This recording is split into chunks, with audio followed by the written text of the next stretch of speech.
Welcome to the Pandemonium Witches podcast, where the AD is in the HD, the true crime is as scary as the ghost stories, and the hosts are as cunning as foxes. I'm Kat. I'm Rachel. I'm Em. And I'm Meg. Now on to the show.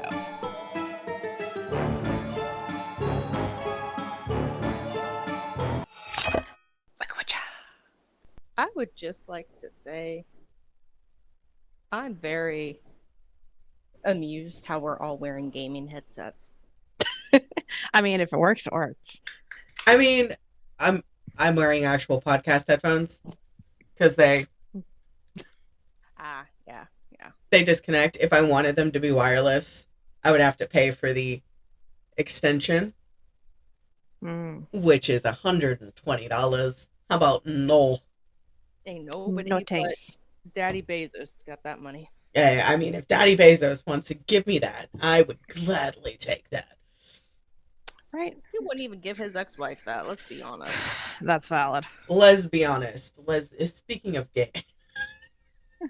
Oh my god, speaking of lesbians, I saw one in the wild yesterday. Was it driving a U-Haul? No, it was very, very close though. So we were driving home and we were talking with our girlfriend, and we were talking about library books because she works at the library. Yeah.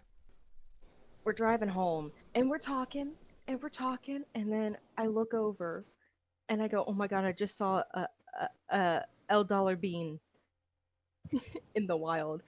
And it's our neighbor sitting in her driveway, bandana, flannel shirt, cargo pants and boots, working on refinishing antique furniture. How much more La Dollar Bean can you get? I remember looking straight at her. She looked past Chris. We connected eyes and just did the head nod. Do not walk on my computer. Do not.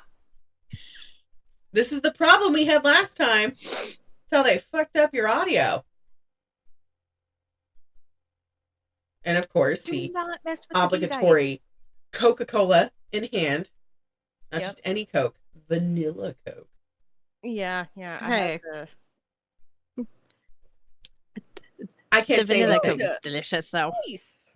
I can't say anything. I like Dr. Pepper. Let me see your booty hole. Why are you asking to see the cats? Seriously? I gotta give him a bath if it's dirty. I was about to say, gotta make sure there's no tag-alongs on there. Those are delicious. Somebody delicious sandwich. got worms again. Oh, No. So I've been keeping an eye on that. Yeah, I don't blame you. Because you don't want to, have them just scatter throughout the house. Yeah, spread to the dogo. Yeah. I thought it was so funny because I was over there and it was right before I moved. And Raven's like, why don't you sit down? I was like, I can't because I have a phobia of bugs. Because Emily was like, yeah, the cat has worms. And I was like, okay, so I can't sit on any piece of furniture. Like, I can't. And he had the fleabies. And he had the fleabies. Oh, no. I could not, even though I wanted to, I could not bring myself to sit down because then I would go home and have a major anxiety attack.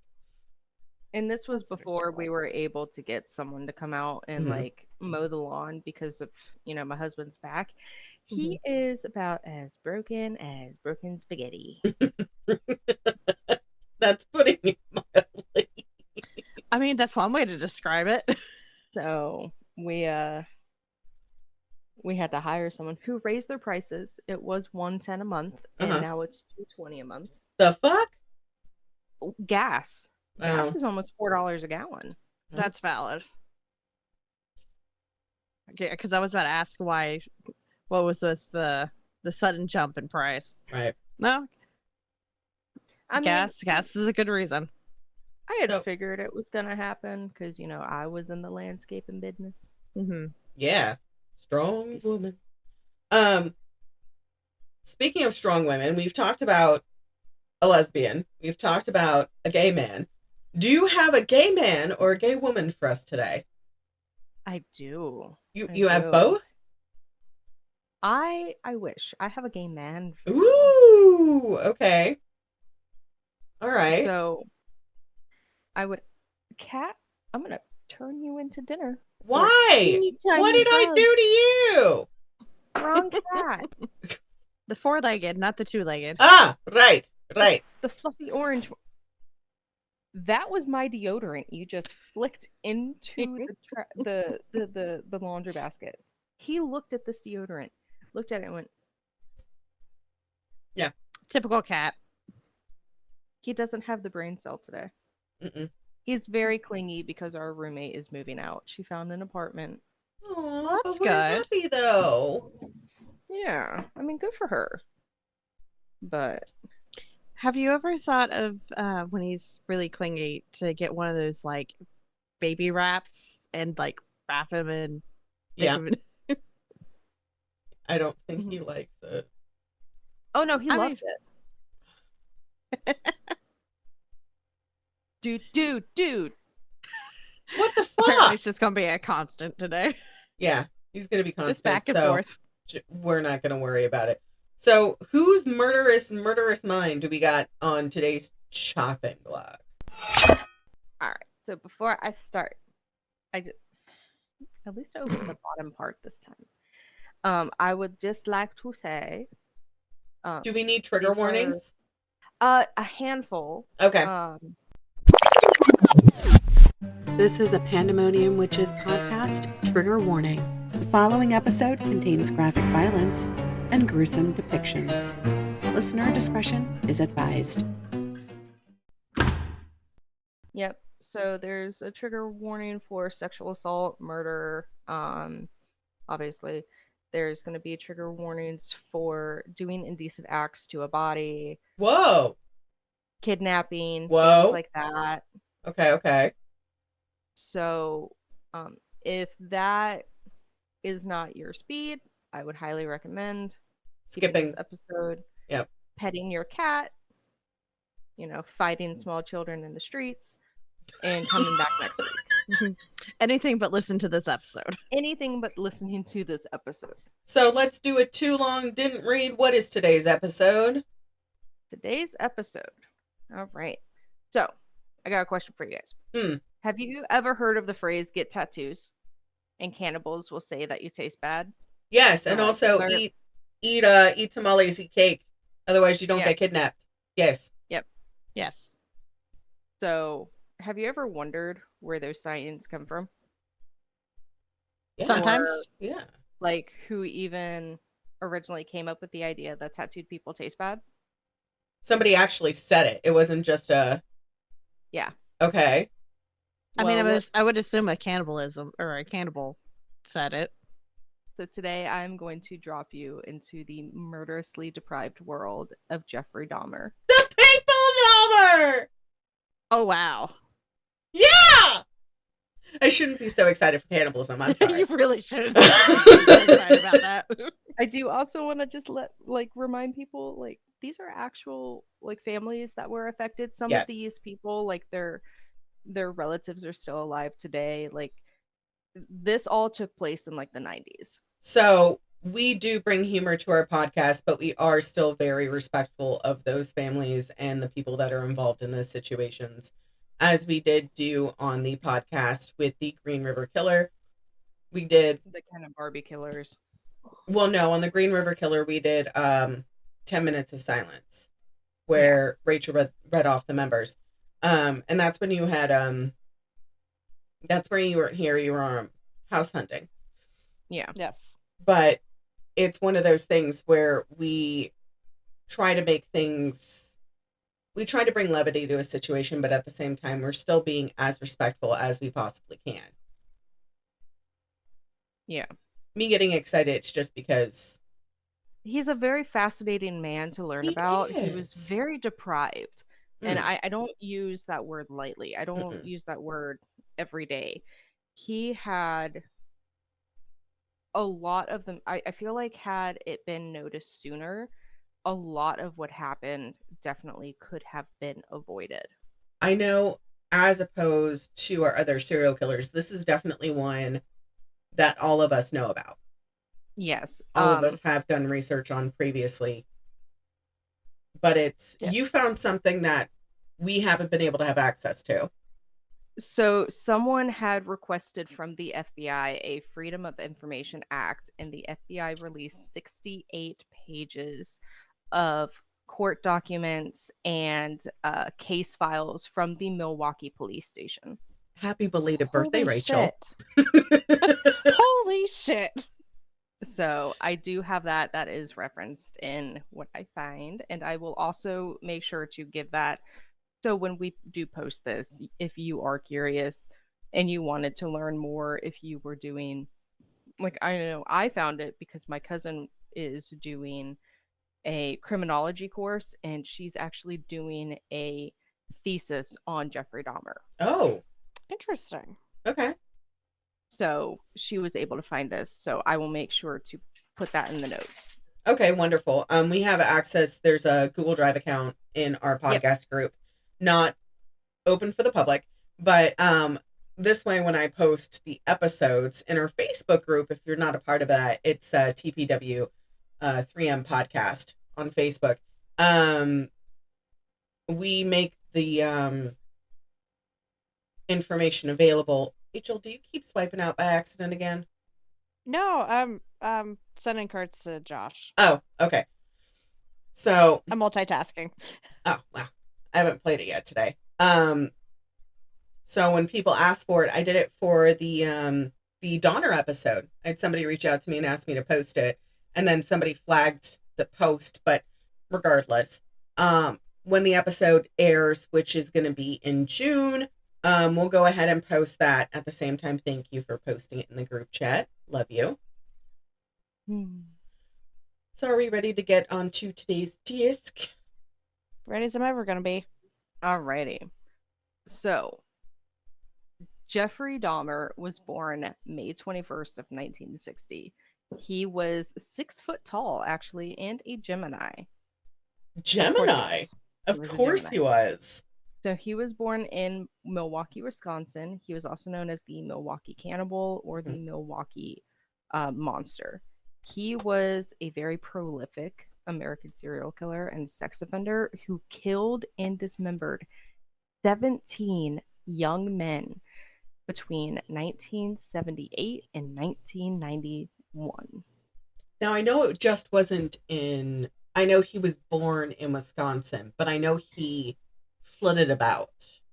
Yep, so by the age of 6, his family had moved over 3 times.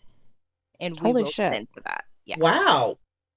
So his youngest victim was 14. No, Stop. sir. Yep. No, ma'am.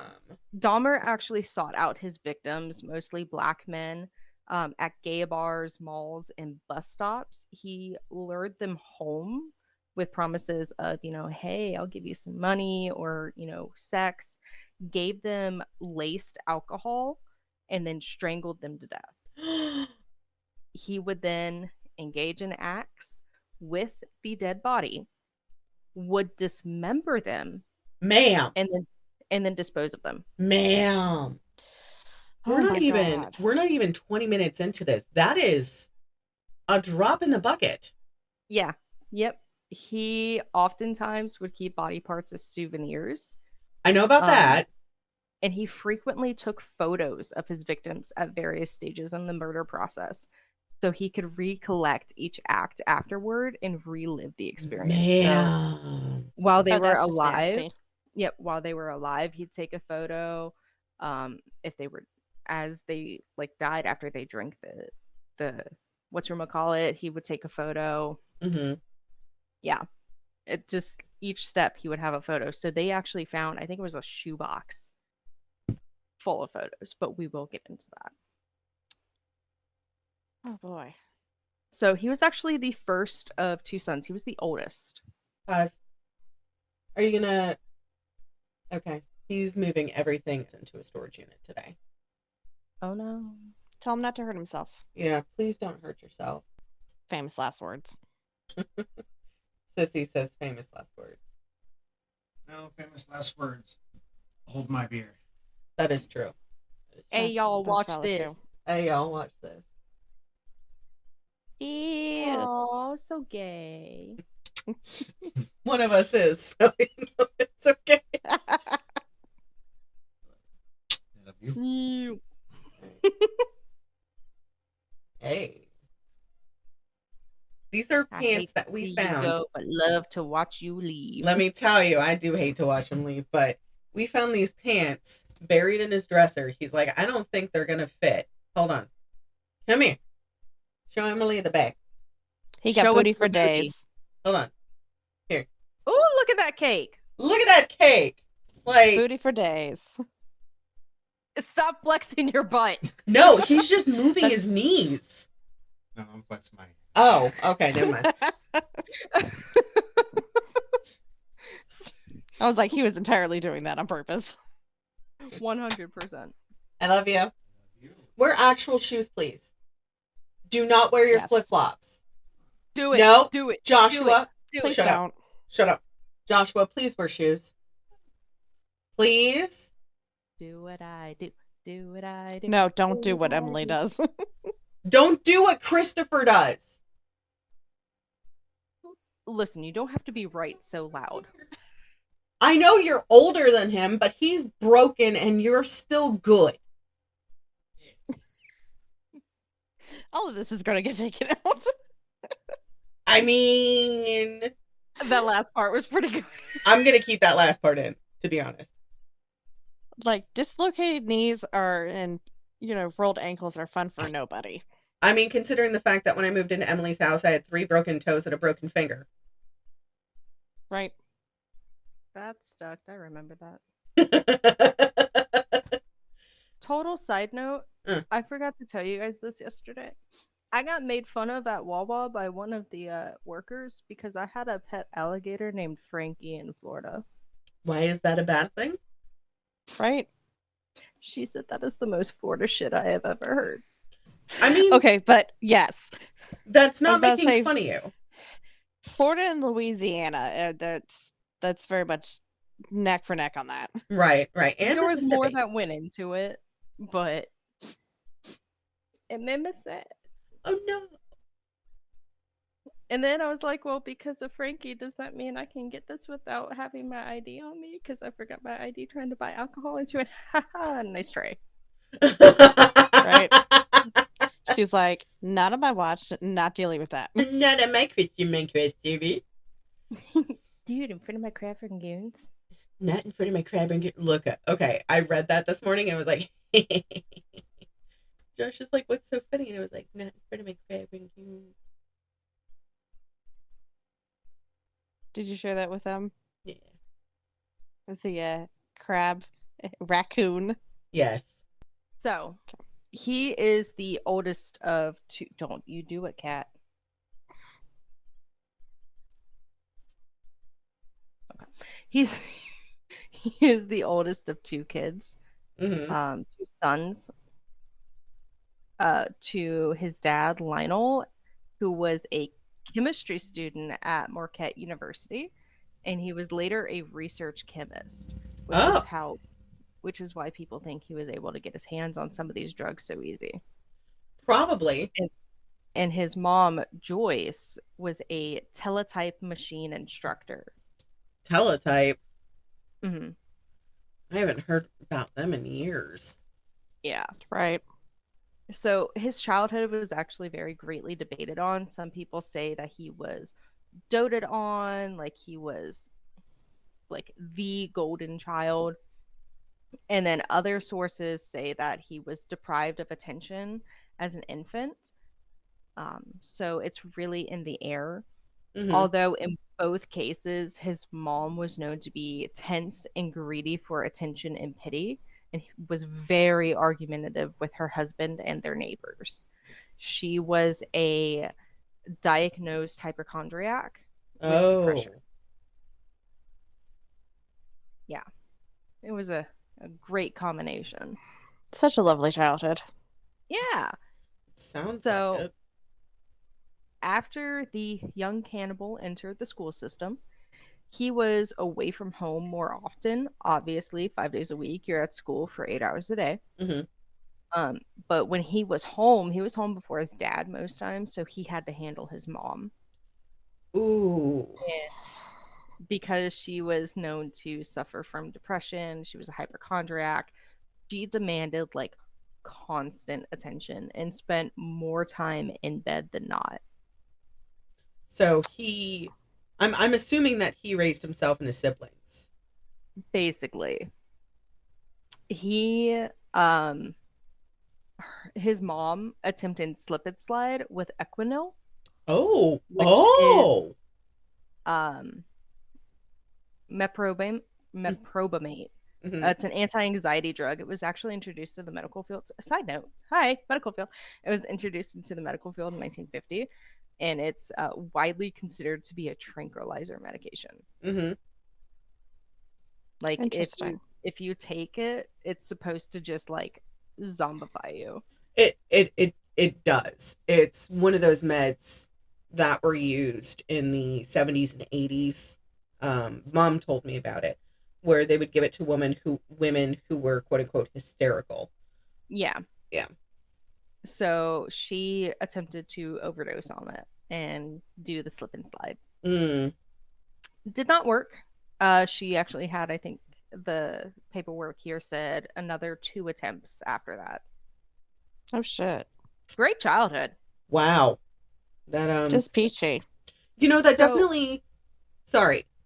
No. We talked about serial killers, how they have to have certain prolific things happen in their childhood in order for them to become the way that they are.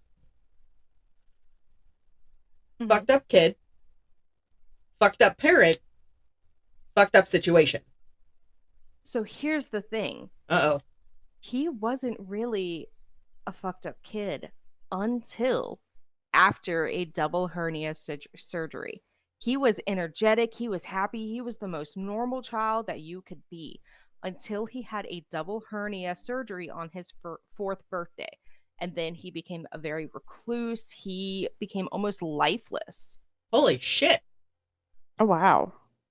He only had like 4 friends, if that. Like he was like my son. Oh. One of his teachers actually said that after the surgery, she had detected what seemed like early signs of abandonment with everything happening in his home life. Uh-huh. And those signs only got worse after his mom became pregnant with his little brother. No. Yeah. So he was perfectly normal, perfectly fine. Like, yeah, his mom had some troubles, you know, but he was a bright, energetic kid. Mm-hmm. And then he had the surgery, and it was like a switch flipped. So it makes me wonder what the hell happened in that surgery. Was it Right. was it an umbilical hernia or was it a, medical too? But I mean, was it It just said double hernia. Everywhere I looked, I couldn't find anywhere else that mentioned if it was umbilical, if it was anything else. So, if it was colonic? Hold on. Thought. If it was colonic and they had to go in by the spinal column mhm. to nick it by the colon, what are the odds that they nicked the nerve for controlling impulses? The odds would be very great because it is such a small margin of error. Right. Considering the fact, remember when they went in for my spinal surgery and they nicked my nerve and I got neuropathy. What were the odds if they went the other way and they nicked the other nerve? You would have been paralyzed. Correct. So it's like, what are the odds back at that time where they didn't have the microscopes to go into the actual spine itself when they did my surgery? What are the odds that they could have accidentally nicked that nerve? They wouldn't have known. Yeah. No. They would They have would- no clue. Yeah, he's fine. Like, oh, it's a side effect. He'll be okay. He'll get back to his normal self. Mhm. But that's also, no one knows what kind of surgery it was. Right. It just says double hernia. Mm-hmm. And when most people think hernia, they either think umbilical or they think the booty. Right. And it's not anything associated, like, especially if you're 4 years old and you're being that active, I personally think of a spinal hernia. Yeah, it's either spinal or umbilical. Correct. Yeah. I work at a pediatric office. I've seen multiple 4, 5, and 6-year-olds that have umbilical hernias still. Mm-hmm. My grandmother had a hernia just before her stomach, and it formed like a little second stomach. Mm-hmm. And so that would get filled up. And she's like, oh, well, I'm full. And then it would slowly empty itself. And so she was constantly snacking. Yeah. Mm-hmm. Jeez. So at the age of 6, his family moved to Doylestown, Ohio, and they moved in October. So this is 1966.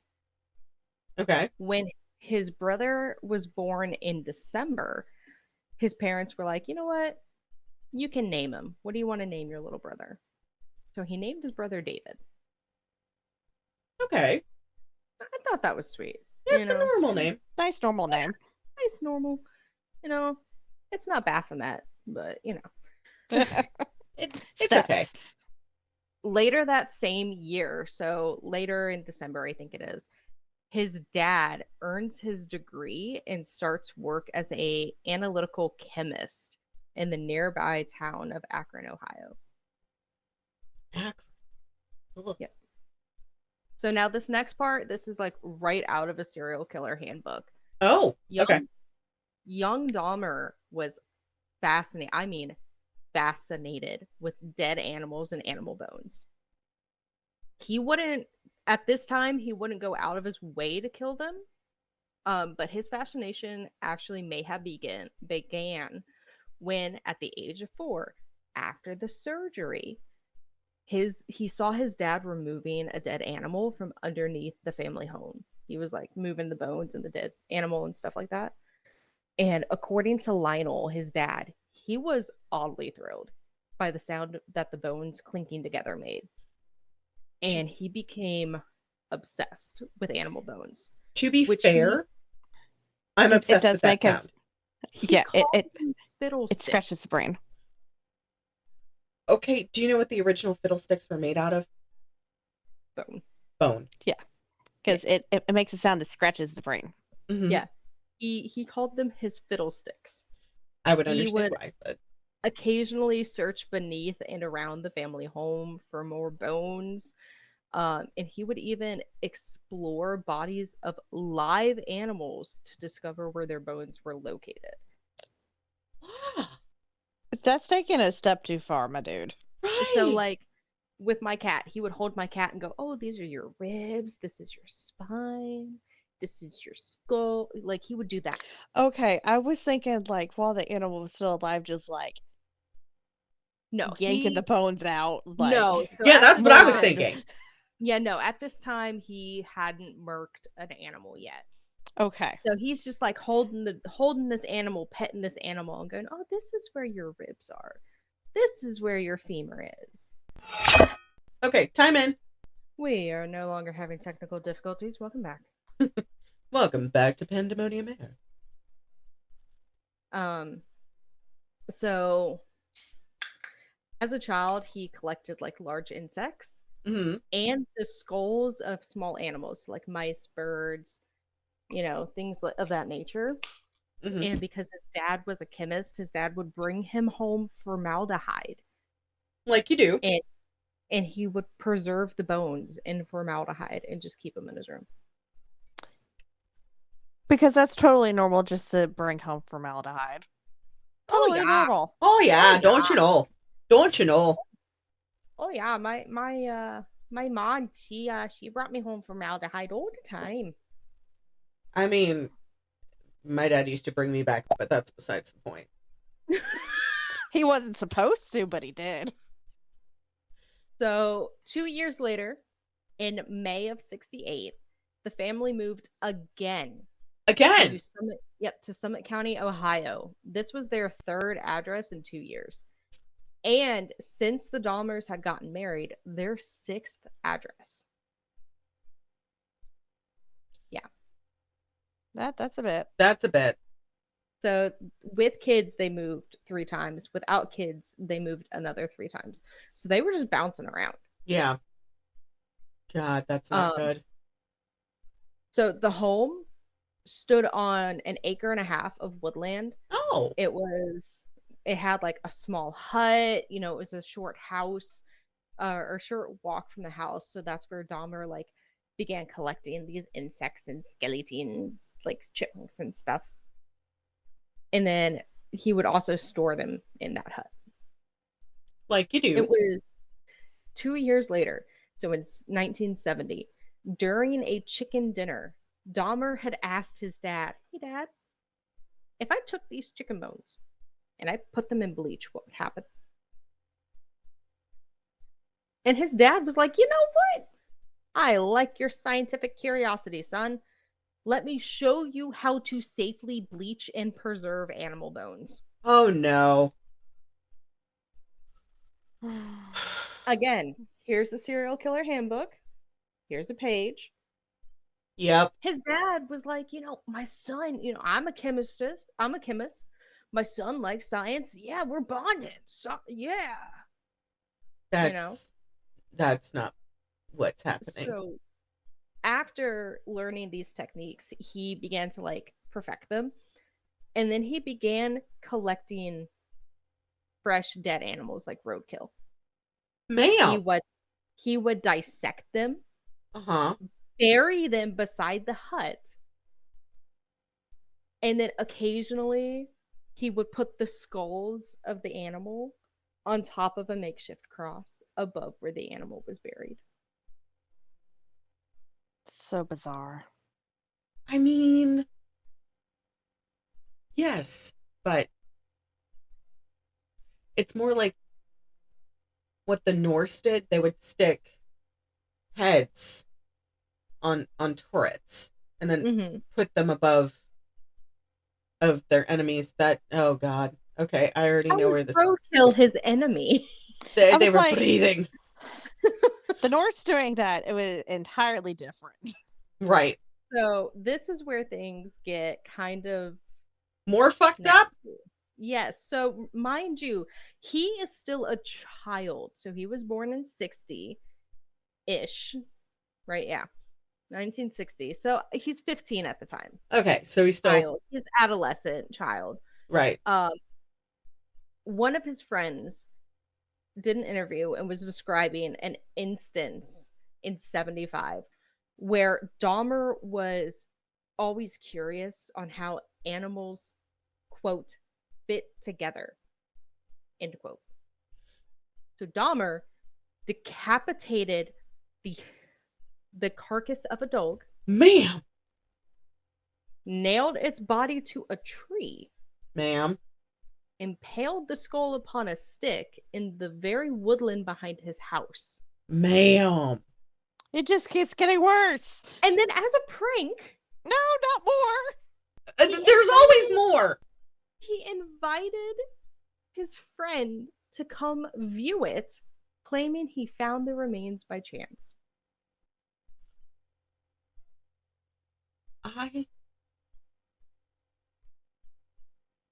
There's so much. Right. I don't like. That same year, his dad taught him how to preserve animal bones. Of course he did. Right.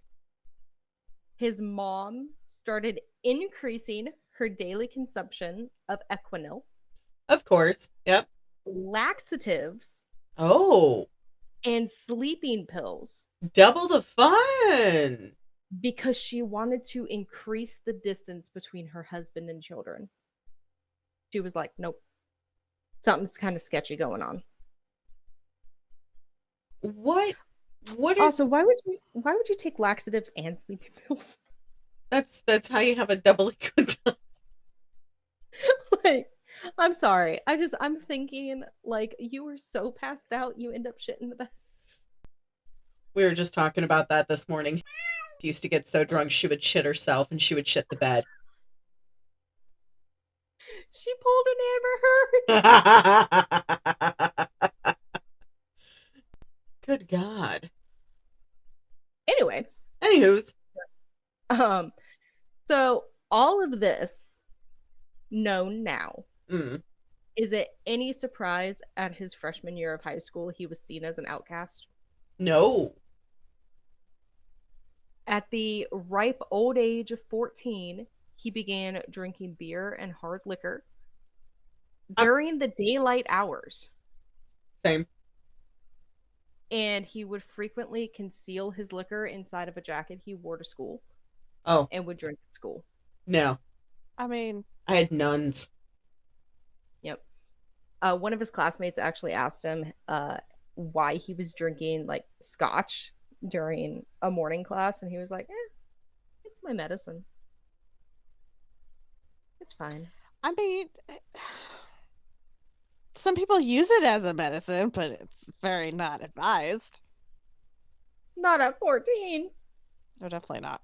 I mean, at that point, crack cocaine was also given as medicine, but here's the thing. Although he was a very, like, uncommunicative kid, his staff at the school saw him as polite and highly intelligent. But he only gained, like, enough grade, like, C's get degrees. He only kept passing grades, like, average grades. Mm-hmm. But he was a competitive tennis player, and he was on the high school band. Shut up. Really? I mean, everybody's got to have hobbies. Well, no. I mean, typically band geeks, band geeks do not mix with jocks. No. But it was tennis. True. But it was tennis. So tennis, even in the jock community, tennis isn't seen as a jock sport. Yeah. Exactly. It's seen as like a sissy sport unless you're in like a private school. Right. And this was a public school. Yeah.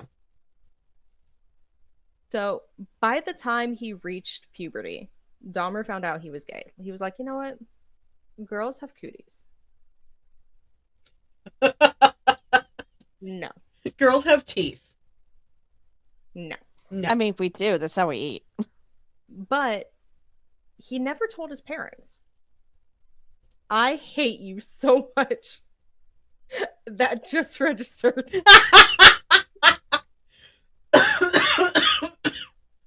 Nom. Fucking hate you both. Do you not remember that conversation we had with that one dude? What do you mean? I mean, there was a whole movie though about. No, there was this guy. There was this guy that me and Emily had met, and it was a friend of a friend. He genuinely thought that there were teeth down there.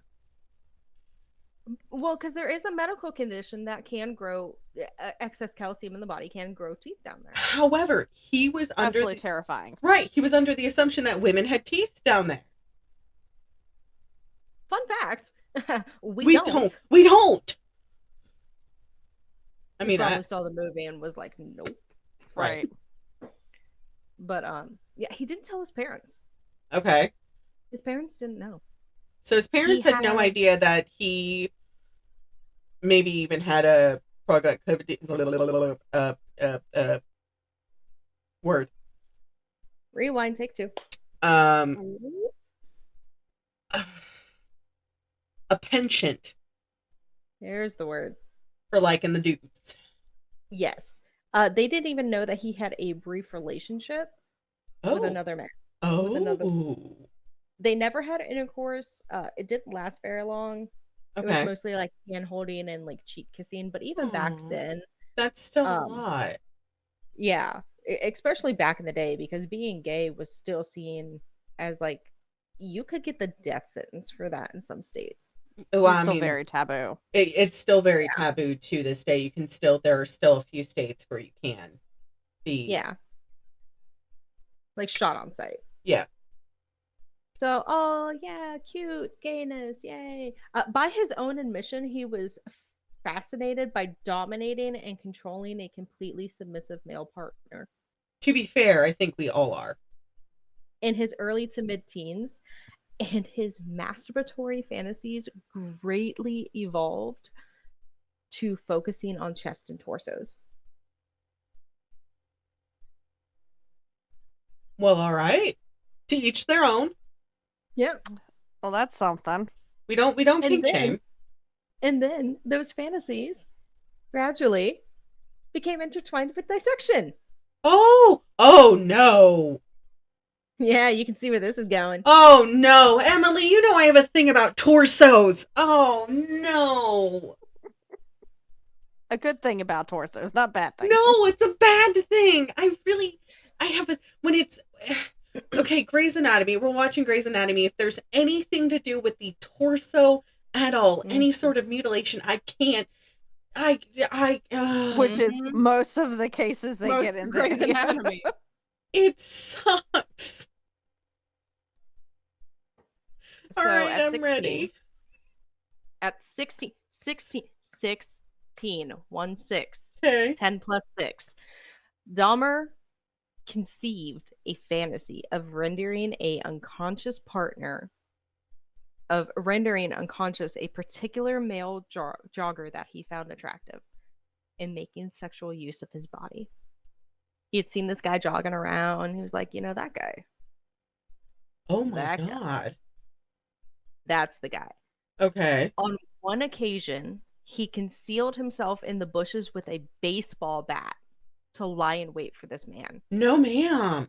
However, on this day, by the grace of God, the jogger just wasn't feeling it, and he did not pass by on this day.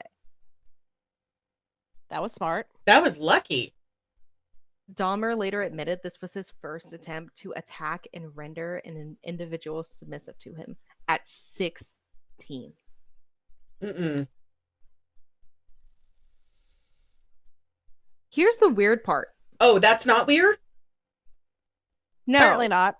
At 16, he was seen as like the weird kid at school, right? Yeah. The outcast. He was smart, but kind of kept to himself.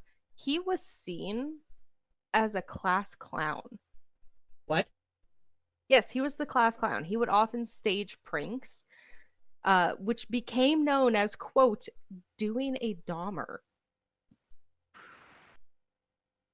These Man. included belting like a goat, simulating epileptic seizures, or cerebral palsy at the school and at local stores. Ma'am. Sometimes he would do this for money to purchase alcohol. People would go up to him and be like, hey, I dare you to go into that store and pretend to have a seizure, and I'll give you like $30. And he would do it. What the fuck? Nope.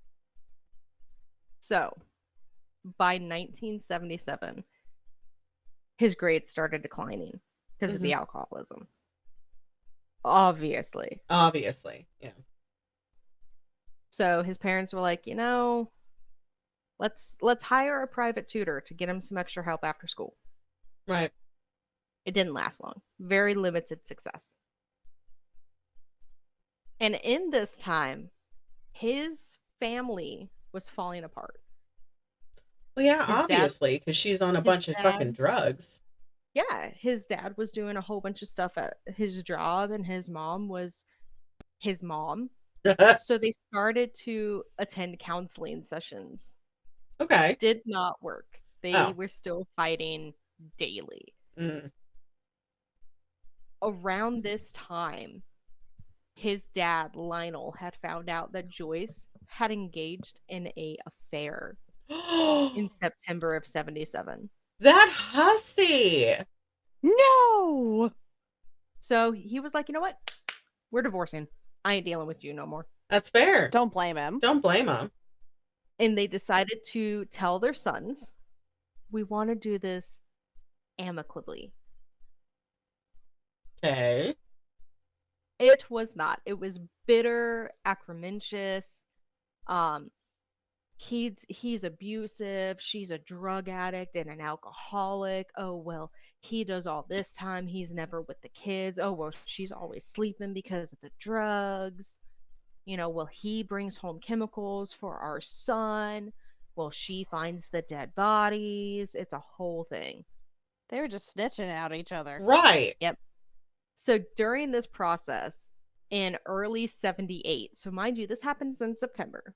Okay. Early 78, his dad's like, screw it, I'm leaving the house. And he moves into a motel.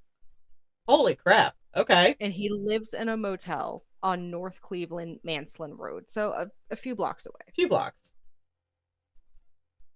In May of 78, Dahmer graduates high school. a few weeks before his graduation, a teacher was like walking to his car, observed, saw. Sorry, I have a speech impediment. You're fine. English is hard. Saw Dahmer sitting close. So he wasn't on school property. So he wasn't like exactly on school property. He was like right off school property. And the teacher saw him surrounded by cans of beer. Some empty, some full. Like he had like a 12 pack of beer and he was just surrounded by it. Holy shit. And the teacher like was like, dude, you're underage for one. You're practically on school property for two. I'm going to report this. Mm-hmm. That's when Dahmer was like, look, I have a lot of stuff going on at home. Please don't. Right. And the school guidance counselor is aware of what's going on, and he said it's fine. There is But no... it's really not. Right. There's no way in hell. So the guidance counselor was aware of what was going on at his home, like in his home life, but was not okay with his drinking. Had actually actively told him, look, dude, you got to stop that. That's going to stunt your growth, you know? Yeah. So that spring, so a little bit after graduation, Mm-hmm. Joyce, against the court order and without informing her ex-husband, moved the family with David, so with the young kid, Mm-hmm. to live with relatives in Chippewa Falls. Just moved. Just picked up and moved, including Dahmer. Including Dahmer. Well, no, not including Dahmer. Dahmer had just turned 18. He was a legal adult. So he stayed at the family home. He's like, I ain't moving. Fuck you. It's my home. Jesus. In July 24th of 78, the divorce was finalized. His dad had to pay his mom alimony. Mm-hmm. And his mom got custody of the younger son. Jesus. Let me say that again. His mom, pill popping, overdose, slip and slide and trying woman, got custody of the young son. I mean, out of two evils.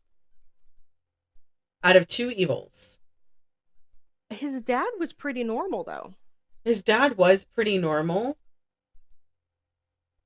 But he just spent a lot of time at the office. Right. He just spent a lot of time at the office. I think the younger kid would have been better suited with the dad. Yeah. More than likely. But no. So Ohio is one of those mom states. What? Question. Answer. When did she have the affair? 77. This was when after... was David born? David was born in 68, I believe. Yeah. Okay, never mind. Yeah. Yeah. I was like, what if he realized that David wasn't his? And that's why he was like, you know what? That's fine. That was honestly briefly brought up in the divorce proceedings. Because if she had one affair, who's to say she didn't have 2 or 3 or 7? Yeah. Right. You know, are these kids actually mine? Exactly. So now he's 18. He's in the house himself. Mom's gone, little brother's gone, dad's gone. Mm-hmm. He's graduated high school. 3 weeks after his graduation is when he commits his first murder. Of course. Of course he does. Stephen Mark Hicks, who was almost 19, was lured by Dahmer to his house on the pretext of getting some drinks and just hanging out. Hicks had been hitchhiking to a rock concert out in Chippewa Lake. Oh, shit. He agreed to accompany Dahmer to his house on the promise of a few beers, and then Dahmer would drop him off there. According to Dahmer, the sight, quote, the sight of the bare-chested Hicks standing at the roadside stirred his sexual feelings. End of quote.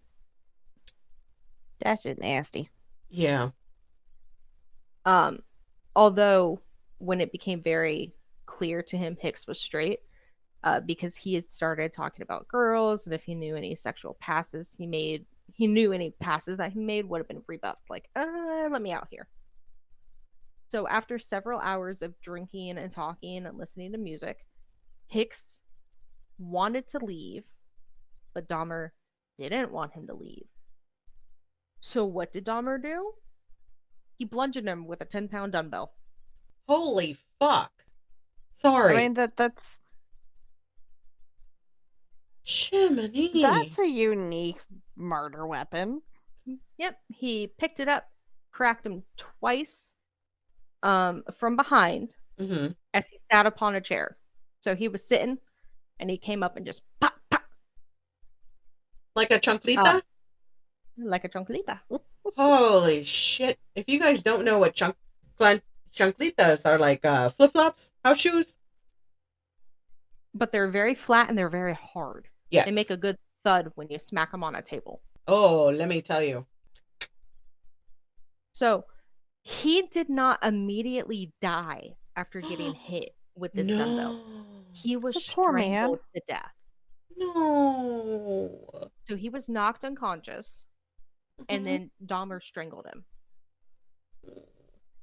Not with his hands, but with the bar of the dumbbell. So he laid him on his back, took the dumbbell, and just pressed down. So he crushed his, crushed his trachea. Oh And my strangled God. him like that. As This is if horrible. things could not get any worse, Of course, He there's didn't- more. Of course. there's stripped the clothes from Hicks' body, explored his chest with his hands, and then self-pleasured as he stood above the corpse. So he did a one-handed salute to the marching band. And when he was done, hours later, Hours. multiples, Hmm. he dragged the body to the basement. The next day, Dahmer was like, "Oh yeah, he's here." So he dissected Hicks, and then later buried him in a shallow grave in the backyard. Fucking hell. Several weeks later, so over multiple weeks later, he dug him back up, stripped the remaining flesh from his bones, No. dissolved it in acid before flushing the solution down the toilet, Oh, that's so great for the pipes. crushed hit the bones with a sledgehammer until they were all crushed up and powdery, and scattered them to the woodland behind the family home. Holy crap. That place is haunted as fuck. Hicks' necklace and the knife that was used to dismember him were then thrown off of the West Bath Road Bridge into the Chahugo River. Jesus. He was 18. This was his first murder. He put a lot of thought into that to be able to do all of that. Right. He said it was a spur of the moment. I don't think so. Yeah, I don't. Hicks wanted to leave. He didn't want him to leave. He wanted him to stay. He was straight. Obviously, he wouldn't take my advances. So, clunk. Instead of, oh yeah, no, there's the door. Okay, bye. Right. Because he wanted to have that thrill. Yeah. Okay. 6 weeks later. Oh God. All right. 6 weeks after the murder of Hicks, his dad and his dad's new fiance returned to the home. He did this in their house? Yeah, so he was still living in the family home. So the dad had moved to the motel and the mom had moved away to live with relatives. So after everything was, settled, Dad he got moved back home. control of the house. He got control of the house. He moved back home. And he moved in with his fiance. And that's where they found Dahmer was living alone. Oh. So that August, he was like, "You need to go to school." Okay. He enrolled in Ohio State University, hoping to major in business. Yeah. He had one term. He only went for one term. If you don't know what a term is in college. A term is typically 4 to 6 weeks. Right. So it's a month to a month and a half. He was only there for a month to a month and a half. He said it was completely unproductive because of his persistent alcohol abuse. He received failing grades in Introduction to Anthropology, Classical Civilizations, and Administrative Science. The only course Dahmer was successful at was riflery, where he received a B- grade. Of course. Everybody knows what a standard GPA is, right? I would assume so. We're speaking to a ghosty. To a ghosty. Meanwhile, I don't know if you guys can hear it, but my father's cat is snoring underneath my bed, and all I can hear is her wheezing. I love that for you so much. It's very annoying when I'm trying to go to sleep, and that's all I can hear. So, you know what a basic GPA is, right? Yeah. What is it? Well, I mean, are we talking about passing or are we talking about Passing. We'll say a passing GPA. 2.5 to 3.0, depending? All right. His overall GPA for college was a 0.45 out of 4.0. Oh, what? 0.45. Okay. That is like below failing. Yeah.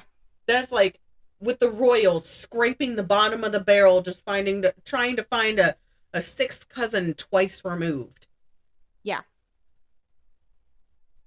So on the one occasion that Lionel paid a surprise visit to his son, he only found his room filled with empty liquor bottles. Shocking. I mean, his dad had paid in advance for a second term, so he had paid for 2 terms. Uh-huh. Despite that, Dahmer just dropped out after 3 months. So I lied. He was there for about 3 months. Okay. Yeah, he was like, fuck it. So what did he do instead? You're not cut out for college. Go join the United States Army. What? In January of 79, Dahmer enlisted in the U.S. Army. In the Army. He underwent basic training at Fort McLean in Alabama before he became trained as a, are you ready for this? I don't think you're ready for this, Jelly. He became trained as a medical specialist. Shut up. No, he didn't. He was an MS. Oh my God. He went to training at Fort Sam Houston in Texas. Wait, hold on. Let's go back. My brain's processing this. He got an MS. MS, you have to do a psychological test. He passed the psychological test. Shut the fuck up. No. Yep. Probably because he masked and made it seem like he was competent. Yep. Mm-mm. So, yeah, so he occasionally was reprimanded for intoxication while he was there because they have a strict no, not even when you're on leave, if you're right on the 48 hours, like you cannot drink at all. He was reprimanded for intoxication while stationed there. Okay. On one instance of insubordination resulted in his entire platoon being punished. Oh. So everybody hated him at this point. Everybody hated him. Earning Dahmer a severe beating from his fellow recruits. He got the soap sock. As you do. Yep. In July, he was deployed to West Germany, where he served as combat medic, where he served as a combat medic in the 2nd Battalion of the 68 Armored Regiment of the 8th Infantry Division. So he's in the 262, okay. Yep. According to reports, in his first year, he was an average or, slightly above average. Like promotable, but like maybe not. Okay. Owing to Dahmer's alcohol abuse, his performance deteriorated, and in March of 81, he was deemed unsuitable for military service and was later discharged.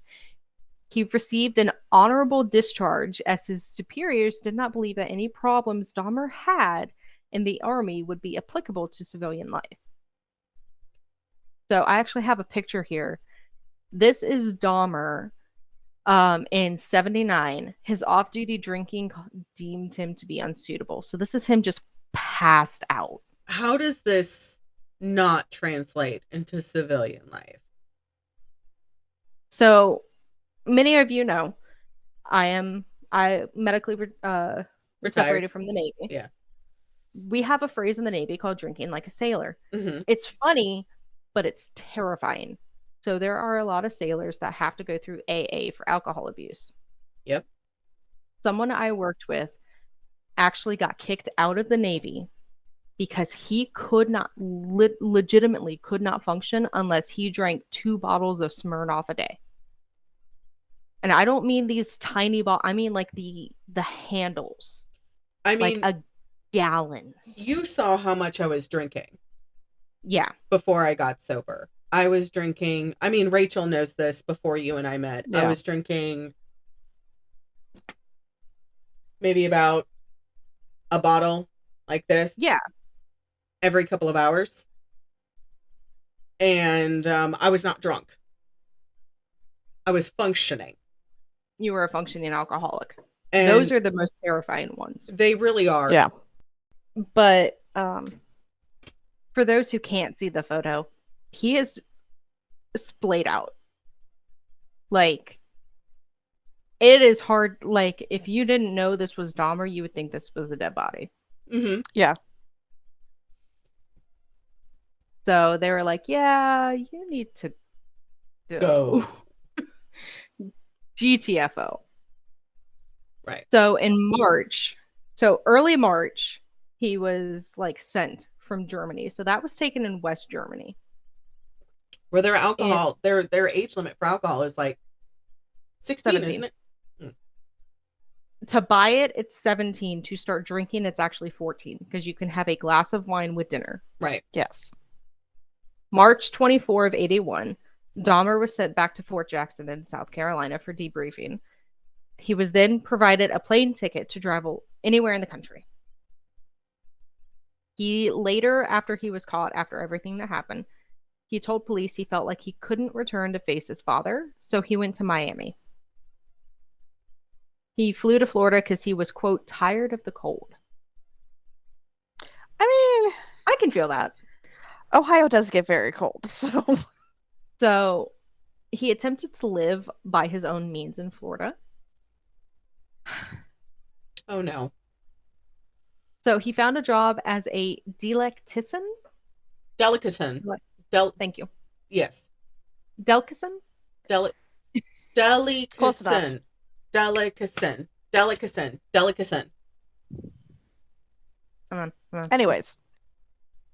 So he worked in a deli. Yes. Yes. Which comes into play because what does the deli have? No. The meats. What does the deli use to cut the meats? The saw. Slicers. Oh, the slicers, yeah. No. So he rented a room. Which are very sharp. They are. Oh. You would know. This finger. We do not talk about that incident. I cried for my mommy, okay? So he rented a room in a nearby motel, like the weekly motels. Mm-hmm. Mm-hmm. He spent most of his salary on the alcohol. So if the hotel rate was like $100 a week, he would spend 90 of it on alcohol. So he was soon evicted from the motel for non-payment. Oh, yeah. Shocking. Mm. He initially spent his evenings on the beach as he continued to work at the sandwich shop until calling his dad and asking to return to Ohio in September. So from March to September, he tried to make it on his own in Florida. But he wasn't able to. He wasn't able to because of his drinking. That's like the whole tour season, too. That is. As someone who lived in Florida, He was there during the entire summer. The Why librarian does has he look chimed in. sad? The librarian has chimed in. Jesus. I just realized there's literally an alcohol bottle next to him in the chair. Yep. Nope, you muted yourself. You're gone. I did not mute myself. What did you do? Because I can hear you now.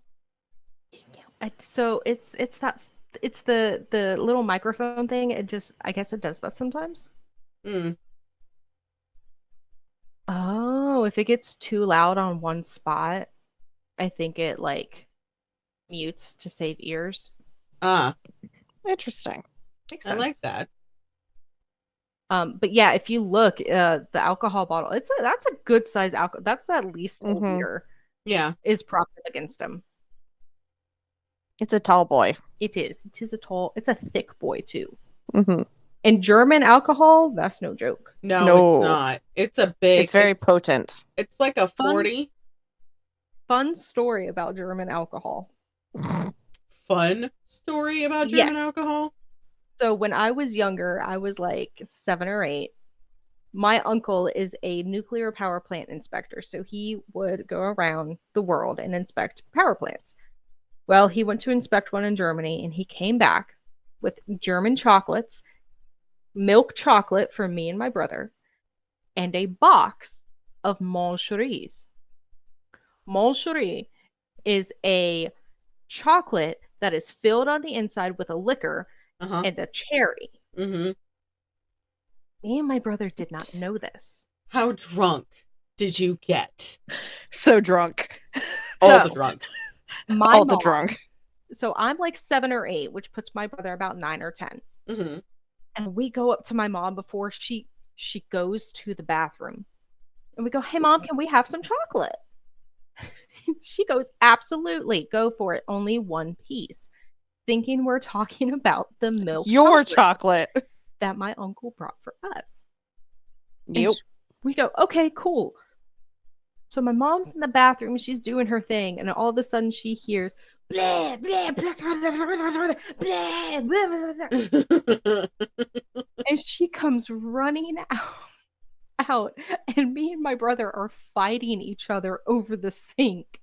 She sees the box of Moncherie open, and there are two whole pieces missing, where we had just popped them in our mouths because we're like, chocolate. We love chocolate dip strawberries, so a chocolate dip cherry should be the same thing. It is not. She looks in the sink, and all you see is like we bit into it, the liquor went in our mouths, and we spit it in the sink. Everything was in the sink. Oh my God. And all you see is my mom go, "So what did we learn?" We're like, she was probably trying so hard to keep a straight face too. She told me later, like when I was older, she was like, "That was the funniest shit I'd ever seen." Oh my God. I would have paid good money to watch that, to be honest. And from then on, we were like, "Mom, can we have some of our chocolate?" Never made that mistake again. Nope. Oh. So yeah, that is a funny German liquor story. Jesus. The only funny liquor story I have is the one about Fluffy. Yeah. Nobody remembers this. I remember it, and that's what matters, because my friends told me the story, and there's one video circulating somewhere. Somebody has one video. I got drunk with the Russians. It was buy one, get one free shot night. And it was the Russians. Yes. And it was at the Improv in San Jose, and it was one of his first shows in San Jose.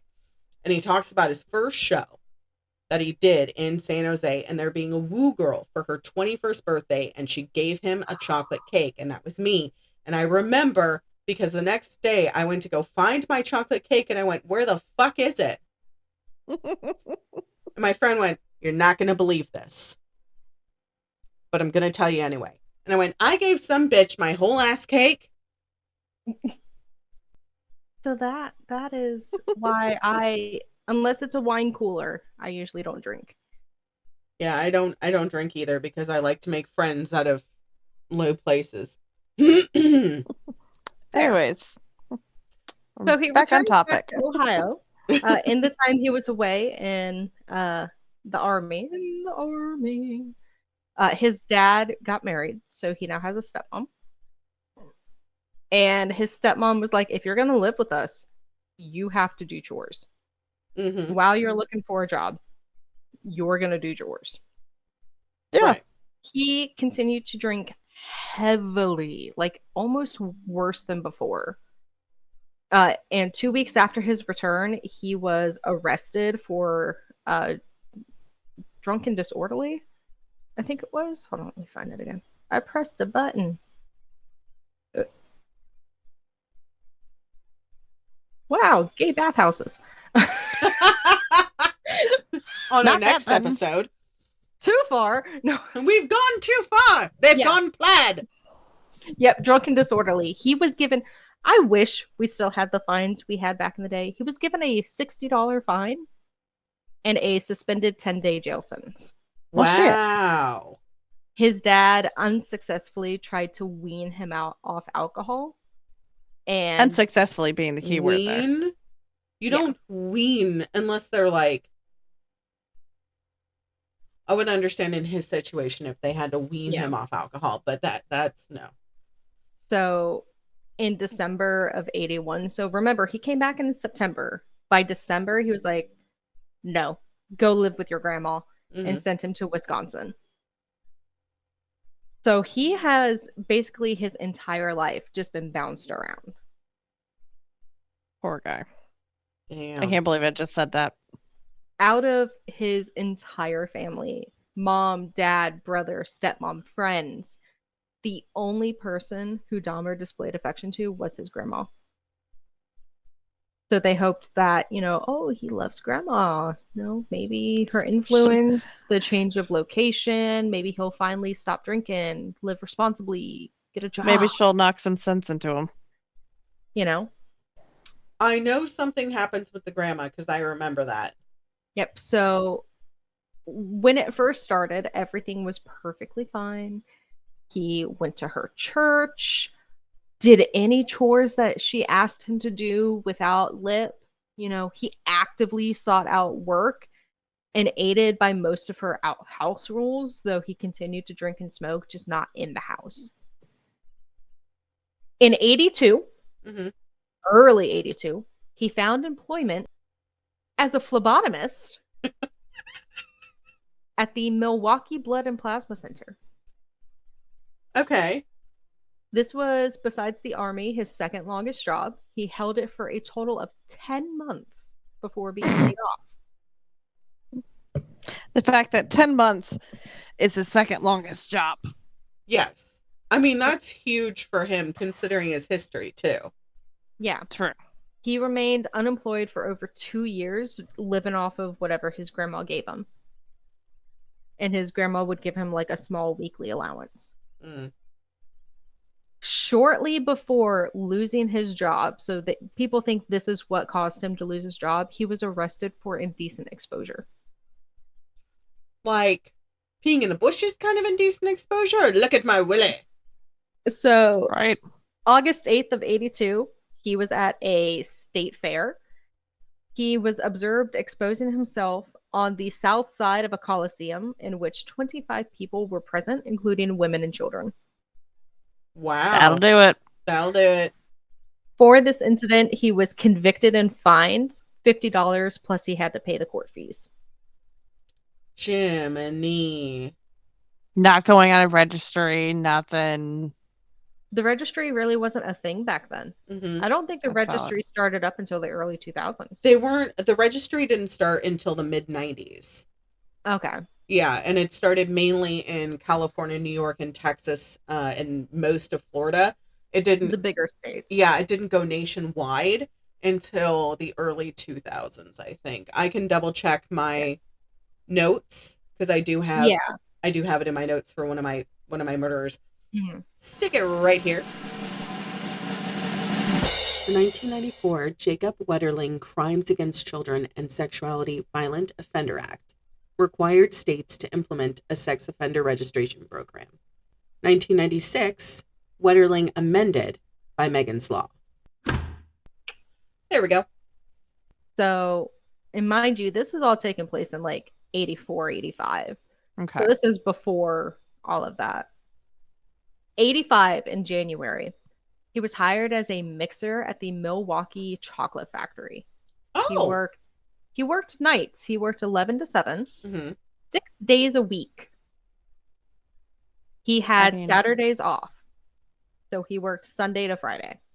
Okay. Kept him busy. Shortly after he started this job, though, an incident occurred in which Dahmer was propositioned by another man. My girlfriend would love this. While reading in the West Allis Public Library. Well, the stranger threw a note at him. He was like, "Hey, I'll give you the old sucky sucky." And while Dahmer didn't respond to this proposition, the incident stirred fantasies of control and dominance that he had developed as a teenager. So, for the most part, they had been dormant. But then this note was like, "Hello, I am here." Right. So you forgot about me. Guess what? I'm still here. Yeah. So after this incident, he began to familiarize himself with the local gay bars, gay bathhouses, and bookstores. Gay bathhouses. There it is. There it is. He stole a male mannequin from a store, to which he briefly used for stimulation. Oh. Until his grandmother found it and demanded he threw it out. Poor grandma. Grandma was like, "What is, I don't even want to know, get rid of it." I mean, yeah. And the thing is, he hid it in a closet. So, like a coat closet. Oh. It's not even his bedroom closet. No. Just a random closet in the house. I think so. Oh no. Poor grandma. Stowed in a closet. It might have been his closet, and she might have been doing, we called it a hanger run, where you just went into all the rooms in the house and just picked up the spare hangers. Yeah, we did it too at Grandma's house. By late 85, Dahmer had began to frequently go to the bathhouses, which he later described as relaxing places. I mean, but I'm sure. Naked men, bathhouses are very relaxing. They are. There's just a bunch of dudes and pubes, you know. So the one thing about it, though, is during his encounters, he became frustrated. He was like, "You guys are moving way too much during all of this." He did not like his partners moving. So after his arrest, he was actually quoted saying, "I trained myself to view people as objects of pleasure instead of people." Oh, no. And so, for this reason, beginning in June of 86, he began drugging his partners. He began giving them sleeping pills, lacing their liquor with sedatives, all of this. Mm-hmm. He would wait until they fell asleep, and then he would R-word them. Oh, no. To maintain an adequate supply of this medication, Dahmer would go to his doctors and be like, "I work nights and I require these tablets to adjust my sleep schedule." They believe that? So his doctor would give him sleeping pills. So I have a friend that works night shift at a hospital. Because she works night shift, she had to try and readjust her sleep schedule to sleep during the day and be up during the night. So her doctors did prescribe her temporary sleeping pills to help fix that shift. Yeah. But he would just constantly keep going and be like, "Look, it's just not working." So they would give him stronger and stronger sleeping pills. Meanwhile, I'm just over here taking melatonin and knock my ass out during the day. Yeah. Right. Like you're supposed After to. approximately 12 encounters, the bathhouses revoked his membership Good. because this was all happening at the bathhouses. And he would just begin to use hotel rooms. He was like, if I can't do it here, hey, follow me. Let's go to a hotel. No. Shortly after his membership was revoked, he was reading the newspaper and he came across an article in the newspaper about a upcoming funeral for an 18-year-old boy. And he was like, No. huh, what if What I if just no? Right. dig up that corpse and bring it home? What? So he attempted to dig up the ground. He went there after the coffin was buried, but he found the soil was too hard and he abandoned the plan. He attempted to steal this body. No, ma'am. In September of 86, he was arrested for lewd and lascivious behavior, for self-pleasuring in the presence of two 12-year-old boys, Oh. as he stood on the on the edge of a river. He initially claimed he had merely been peeing, unaware there were witnesses. Oh. But then he was like, yeah, I lied. I did that, yeah.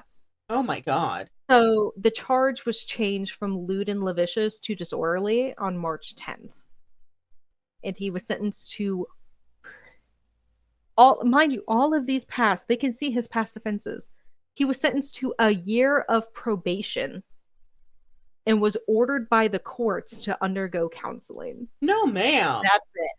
That is it. This is all in his early 20s. No. I know what happened. I hate it. I hate He's it. like 26 at this point. Right. So in 87, in November,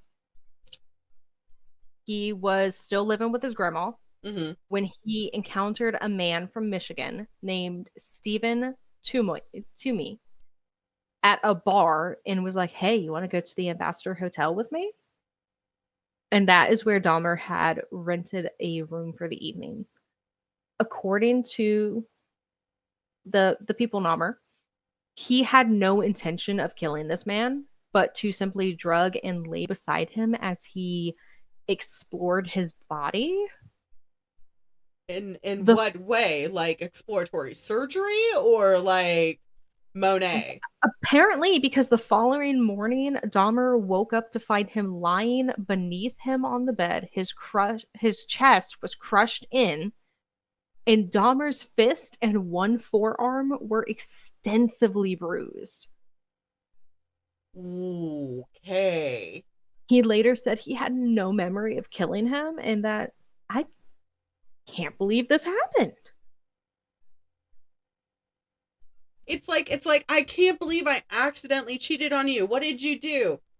Trip, slip, and land on his dick? Like, I'm sorry. Like the thing that gets me too is he's like, oh my God, he's dead. What do I do? You know what? I'm not going to call the cops. I'm just going to go buy a large suitcase and transport his body to my grandma's house. Again, poor grandma. right. Unsuspecting whatsoever. 1 week later, he cut off his head, dismembered him, filleted the bones from the body, cut the flesh into pieces tiny enough to handle, put them in plastic garbage bags. He wrapped the bones in a sheet, pounded them into tiny splinters with a sledgehammer. The dismemberment process took him about 2 hours. So he went from a couple of days to 2 hours. He took all of this, went out to his trash can, and threw him out. I have so... The only thing he kept was his head. He kept the head? For 2 weeks, he kept the head wrapped in a blanket. Where? After 2 weeks, just in his room. Oh, that had to After 2 weeks, stink. after 2 weeks, his grandma was out. He went, took the head, boiled it in a mixture of Solax, which is an alkaline-based detergent, and bleach in an effort to retain the skull, which he then used as a stimulus. To one-handed punching man? No. Self-pleasure. Oh, damn.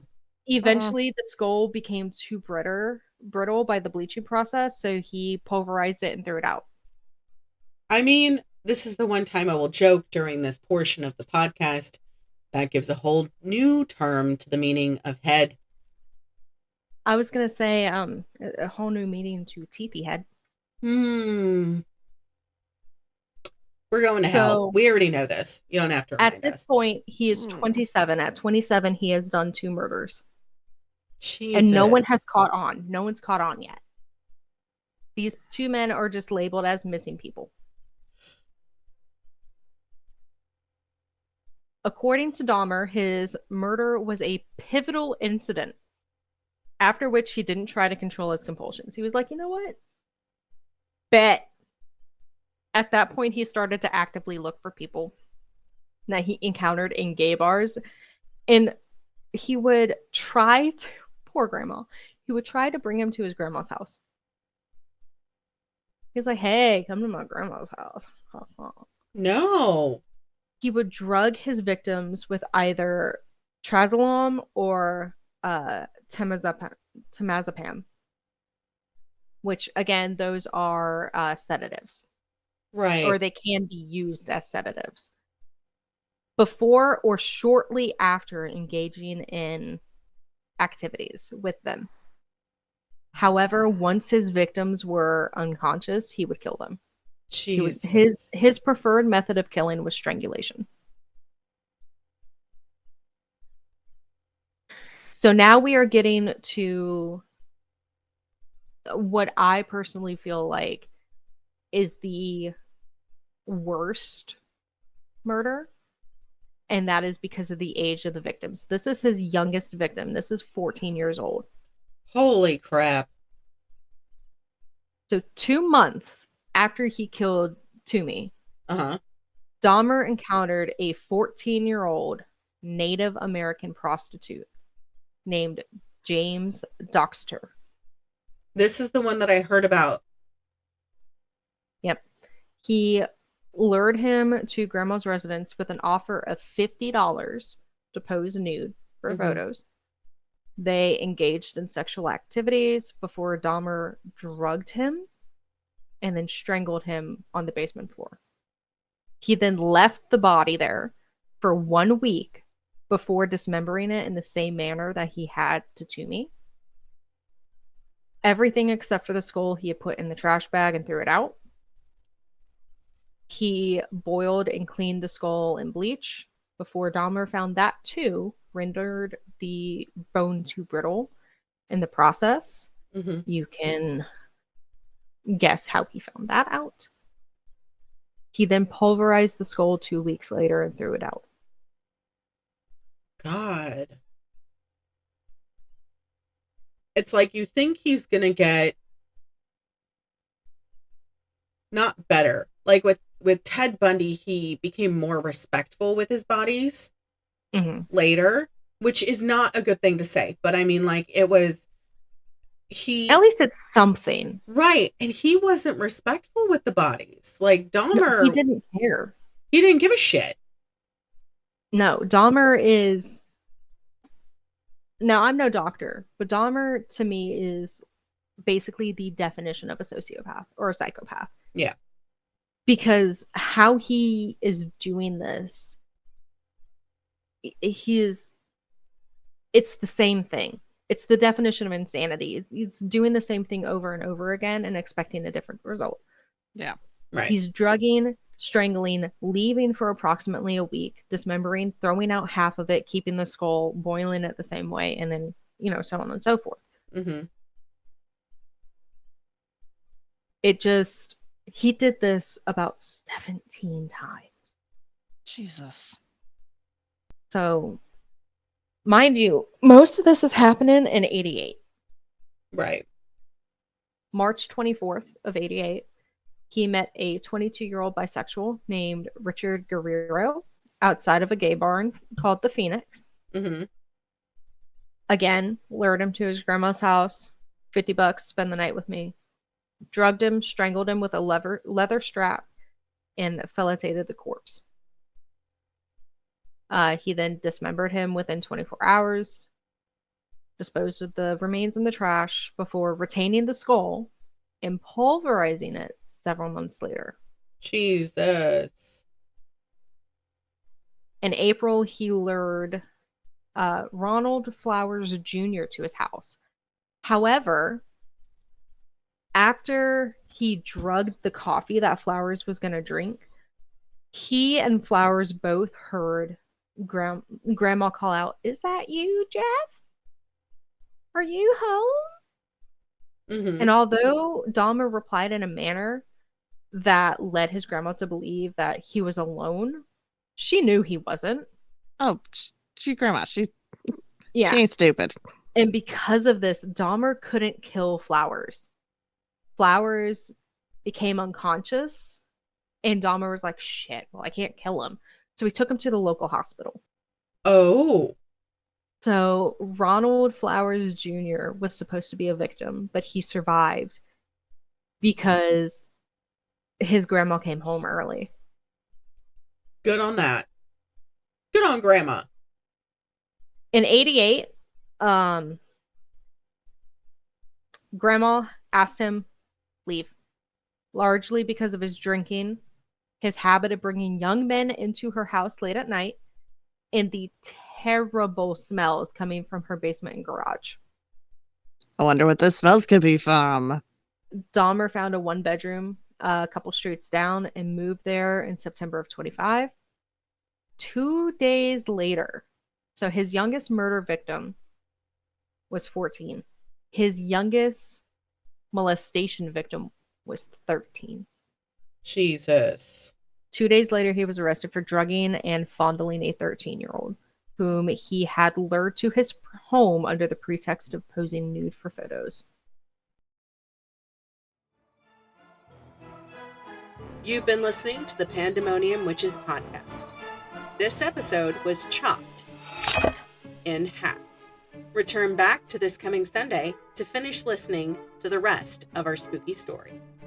I'm Kat. I'm Rachel. I'm Em. And we'll see you all next time.